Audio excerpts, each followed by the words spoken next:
Ma Taratarani. It is one of the Shakti Pita. This temple reminds Devi Sati's body part.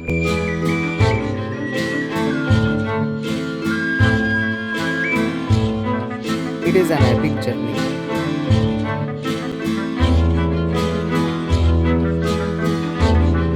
It is one of the good architecture temple.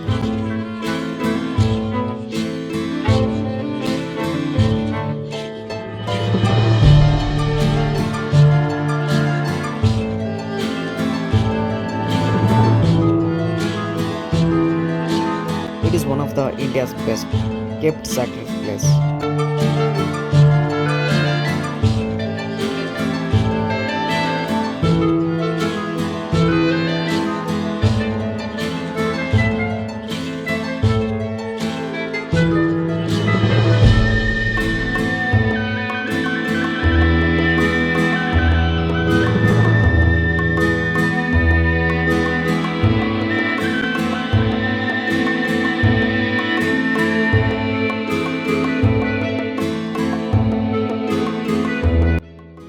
Ma Taratarani is one of the Shakti Pita.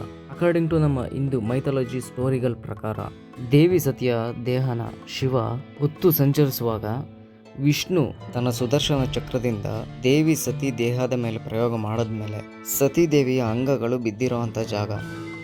Hi ನಮಸ್ಕಾರ. I hope ಎಲ್ರಿಗೂ ಈ ಜಾಗ ಯಾವುದು ಅಂತ almost ಗೊತ್ತಾಗಿರುತ್ತೆ.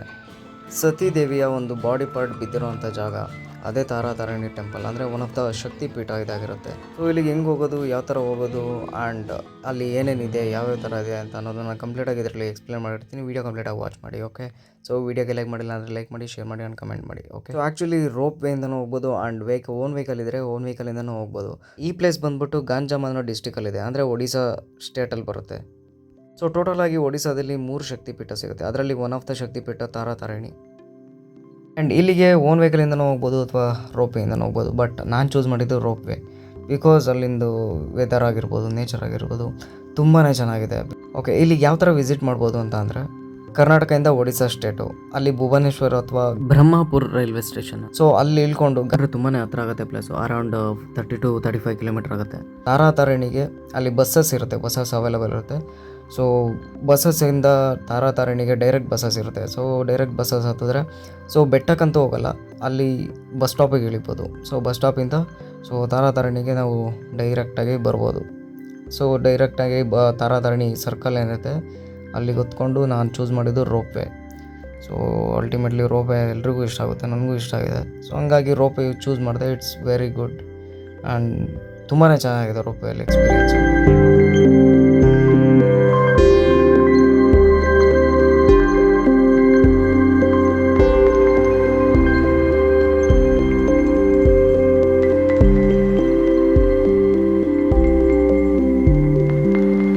ರೋಪಲ್ಲಿ travel ಮಾಡೋಕ್ಕೆ around 60 ಅಥವಾ 100 ಒಳಗಡೆ amount charges ಆಗುತ್ತೆ.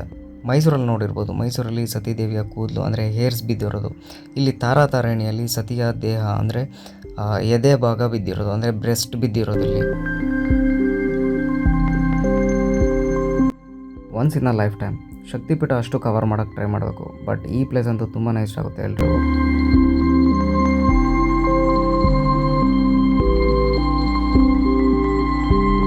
ಸೇಮ್ ಮೈಸೂರಲ್ಲಿ ಯಾವ ಥರ ಇದೆ ಅದೇ ಥರ ಬೆಟ್ಟದ ಮೇಲೆ ಇರುವಂಥ ದೇವಸ್ಥಾನ ತಾರಾತಾರಿಣಿ ದೇವಸ್ಥಾನ.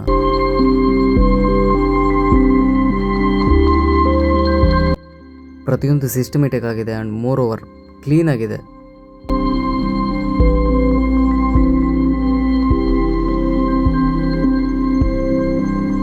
ದೇವಸ್ಥಾನದ ಒಳಗೋಕ್ಕೆ ಎಂಟ್ರೆನ್ಸಲ್ಲೇ ಒಂದು ಕಲ್ಲಿಂದ ಕೆತ್ತನೆ ಇದೆ. ಐ ಥಿಂಕ್ ಎಲ್ಲೂ ನೋಡೋದಕ್ಕೆ ಸಿಗಲ್ಲ ಈ ಥರ.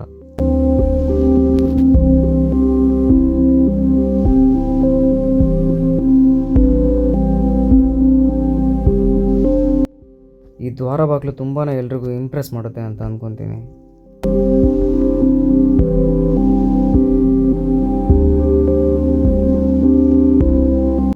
ಆ ಕಲ್ಲಿನ ಡಿಸೈನು ತುಂಬಾ ಕೆತ್ತನೆ ಚೆನ್ನಾಗಿ ಮಾಡಿದ್ದಾರೆ. ಬಟ್ ನಾನು ಇಲ್ಲೇನೇ ಎಕ್ಸ್ಪ್ಲೇನ್ ಮಾಡಿದ್ರು ಅಲ್ಲಿ ಹೋದಾಗಲೇ ಇನ್ನೂ ಎಕ್ಸ್ಪೀರಿಯನ್ಸ್ ಚೆನ್ನಾಗಾಗುತ್ತೆ. Experience can't be explained. ಇದೇ ತಾರಾತಾರಿಣಿ ದೇವಸ್ಥಾನದ ಎಂಟ್ರೆನ್ಸ್ ಗೇಟ್.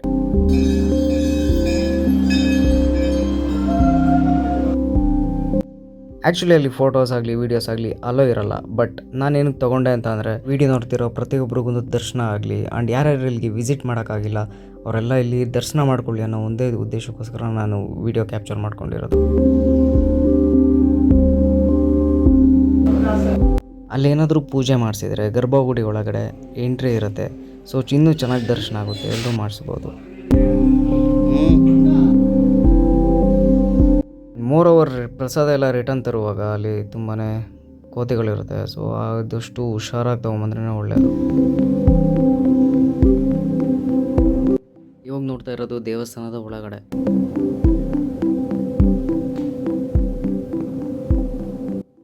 ದೇವಸ್ಥಾನ ಅರೌಂಡ್ 17th ಸೆಂಚುರಿಯಲ್ಲಿ ರಿನೋವೇಟ್ ಆಗಿರೋದು. ಅಂದರೆ ಇಲ್ಲಿಗೆ 300ರಿಂದ 400 ವರ್ಷ ಹಳೇ ದೇವಸ್ಥಾನ.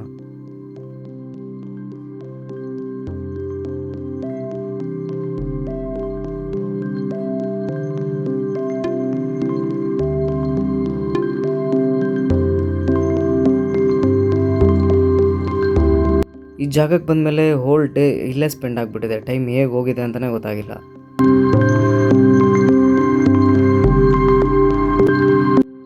ಈ ವ್ಯೂ ಬಂದು ಟೆಂಪಲ್ ಆಪೋಸಿಟ್ ಇರೋ ವ್ಯೂ ಪಾಯಿಂಟ್.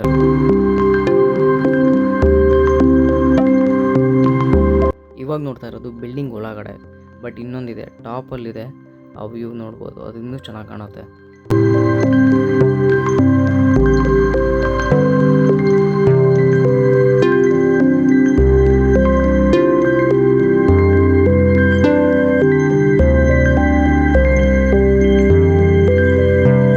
ಐ ಹೋಪ್ ಈಗ ನೋಡ್ತಾ ಇರೋ ಸ್ಟೋನ್ ವರ್ಕು ತುಂಬಾ ಎಲ್ರಿಗೂ ಇಂಪ್ರೆಸ್ ಮಾಡುತ್ತೆ ಅಂತ ಅಂದ್ಕೊತೀನಿ.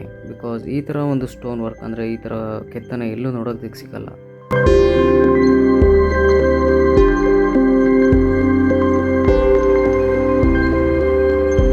ದೇವಸ್ಥಾನದ ಗೋಪುರ ಅಥವಾ ಆರ್ಕಿಟೆಕ್ಟ್ ನೋಡ್ತಾ ಇದ್ರೆ ಸೇಮ್ ಪೂರಿ ಜಗನ್ನಾಥ್ ಆಗಿರ್ಬೋದು, ಲಿಂಗರಾಜ ಟೆಂಪಲ್ ಆಗಿರ್ಬೋದು, ಸೇಮ್ ಅದೇ ಥರ ಕಾಣಿಸುತ್ತೆ.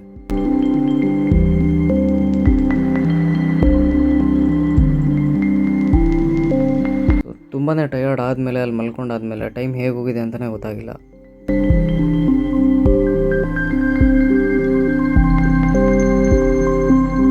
ಆ್ಯಂಡ್ ಇನ್ನೊಂದು ವ್ಯೂ ಪಾಯಿಂಟ್ ಇದೆ. ಈ ವ್ಯೂ ಪಾಯಿಂಟ್ ಬಂದು ಟೆಂಪಲ್ನ ಹಿಂದ್ಗಡೆ ಇರೋದು, ದೇವಸ್ಥಾನದ ಹಿಂದ್ಗಡೆ ವ್ಯೂ ಪಾಯಿಂಟ್ ಇರುತ್ತೆ ಇದು. ಅಲ್ಲಿ ನಾವು ವ್ಯೂ ನೋಡಿಕೊಂಡು ಅಲ್ಲಿ ಸ್ವಲ್ಪ ರೆಸ್ಟ್ ಮಾಡಿಕೊಂಡು ಕೆಳಗಡೆ ಬರ್ತಾ ಇರೋದು.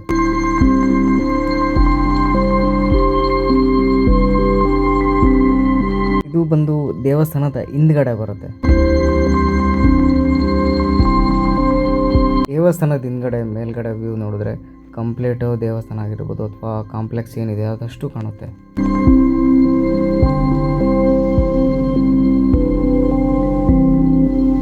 ಇದಿಷ್ಟು ಟೆಂಪಲ್ನ ವ್ಯೂ ಆಗಿರುತ್ತೆ.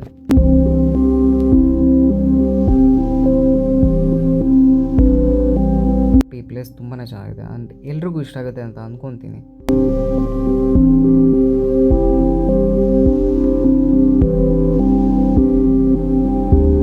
ಆ್ಯಂಡ್ ಇಲ್ಲಿ ಕೂಡ ಪ್ರಸಾದ ಅವೈಲೇಬಲ್ ಇರುತ್ತೆ. ಸೊ ಪ್ರಸಾದ ಮಾಡಿಕೊಂಡು ಬರ್ಬೋದು.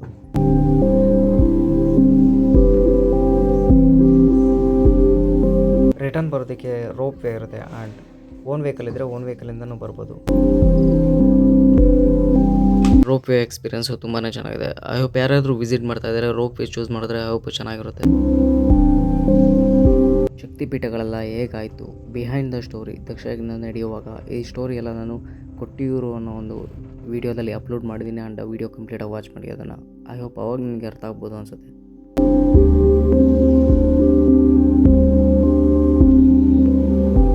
ಇವಾಗ ನೋಡ್ತಾ ಇರೋ ರಿವರ್ ಅಂದರೆ ನದಿ ಹೆಸರು ಬಂದು ಋಷಿಕುಲ್ಯ ನದಿ ಅಂತ. ಋಷಿಕುಲ್ಯ ರಿವರ್.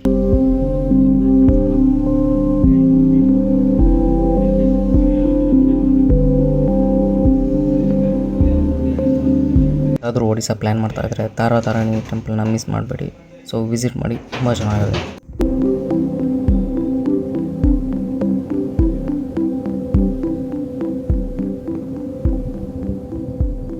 ಐ ಹೋಪ್ ಈ ಜರ್ನಿ ವಿಡಿಯೋ ಎಲ್ರಿಗೂ ಇಷ್ಟ ಆಗಿದೆ ಅಂತ ಅಂದ್ಕೊತೀನಿ. ವಿಡಿಯೋಗೆ ಲೈಕ್ ಮಾಡಿ, ಶೇರ್ ಮಾಡಿ ಆ್ಯಂಡ್ ಚಾನಲ್ಗೆ ಸಬ್ಸ್ಕ್ರೈಬ್ ಮಾಡ್ಕೊಳೋದು ಮರಿಬೇಡಿ. ಓಕೆ, ಈ ವಿಡಿಯೋದಲ್ಲಿ ಟಾಪಿಕ್ ಏನಾದರೂ ಮಿಸ್ ಆಗಿದ್ರೆ ಅಥವಾ ಏನಾದರೂ ಟಾಪಿಕ್ ಹೇಳಬೇಕಾಗಿರೋದು ಸ್ಕಿಪ್ ಆಗಿದ್ರೆ ಕಮೆಂಟ್ ಬಾಕ್ಸಲ್ಲಿ ಮೆನ್ಷನ್ ಮಾಡಿ.